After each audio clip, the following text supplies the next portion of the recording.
Hi guys, my name is Sonja. I'm a certified nutrition and health coach with a focus on plant-based nutrition, and today we are talking about cookbooks. In my last video I gave you some tips on how to stay on track on a whole food plant-based diet, and with this video I want to share the cookbooks with you I sometimes use to make nutritious and delicious meals. If you stay away from processed food, you sooner or later have to cook your own meals, and a lot of people say that they do not have time to cook, but if you look up SOS-free vegan recipes, you'll find out that it is not so complicated and does not have to take too long to make a healthy breakfast, lunch or dinner. And I hope this video inspires you to either get a cookbook or go online and find some great recipes you'll enjoy. Cooking can be so much fun. When you take, for example, Cathy Fisher's cookbook, there are several easy and quick recipes that taste amazing. This is the cookbook I started my whole food plant-based journey with, and I totally fell in love with it. I don't know how it is in other countries, but I couldn't buy StraightUp food in Irish bookshops and had to order it in the States. And some might think it is too expensive, but honestly, it's really worth getting it. It comes with a hardcover and a spiral binding, so it stays open when you put it on the counter or the table, and that makes life and cooking so much easier. There is also a very good introduction about an SOS-free vegan lifestyle and all different types of recipes, from breakfast, salads and dressings, side dishes, soups and many more. And then there are recommendations on how to cook without oil, tips for eating out and grocery shopping, and the nutrition data for all of her meals. So you get a cookbook that comes with a lot of information on how to become and stay healthy on top of all these tasty recipes. When I had my 40th birthday last September, I got two cookbooks. Unprocessed from Chef AJ and Bravo from Chef Ramses Bravo. Unprocessed is SOS-free and gluten-free. It does not include any photos, but the recipes are easy to follow and quick to prepare. It also explains the difference between an SOS-free vegan diet and a vegan junk food diet, and Chef AJ is talking about her own life experience, and wow, let's say this, she had some difficult periods in her life but was able to change the course.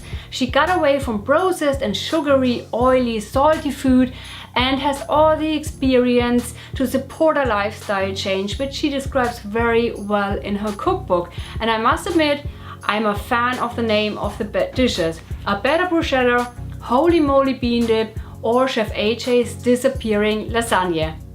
Ramses Bravo is the executive chef at True North Health Center in California. Some of his recipes have a longer list of ingredients, but they are still quick to prepare, and oh my god, they taste delicious. You can make tortilla soup, polenta croutons, Brussels sprouts and corn, or black bean stew. There are also basic recipes for vegetable broth and oatmeal French toast, and many times you are like, really? That easy? Why did no one tell me this before? There's also an introduction to a whole food plant-based lifestyle and a getting started chapter with cooking at home tips and the right equipment to use, as well as a meal plan, and of course all of this is 100% SOS free. A few weeks ago I was in a second-hand bookshop in Cork and I stumbled into the Whole Foods cookbook. The recipes are refined, sugar-free and oil-free, while they use dates as sweetener sometimes, and they use salt. As I do not consume salt and don't have any salt at home, I simply not use it, and the recipes still turn out very delicious. The chefs who created this cookbook are vegan, but some of the recipes contain meat for those who are not 100% plant-based. But they clearly don't recommend eating animal products. I haven't seen those meat-containing recipes yet, but it might be a good idea to double-check the recipes before starting to cook. As in every cookbook so far, it has a description of the whole food plant-based idea, why not to use sweetener and oil but maybe a bit of salt, and also kitchen tools, a shopping list, and how to make a successful diet transition. It is also a one-pot meals chapter, but I haven't tried those recipes yet. I haven't had the time, but I will definitely do this soon because I'm very curious to make a one-pot meal.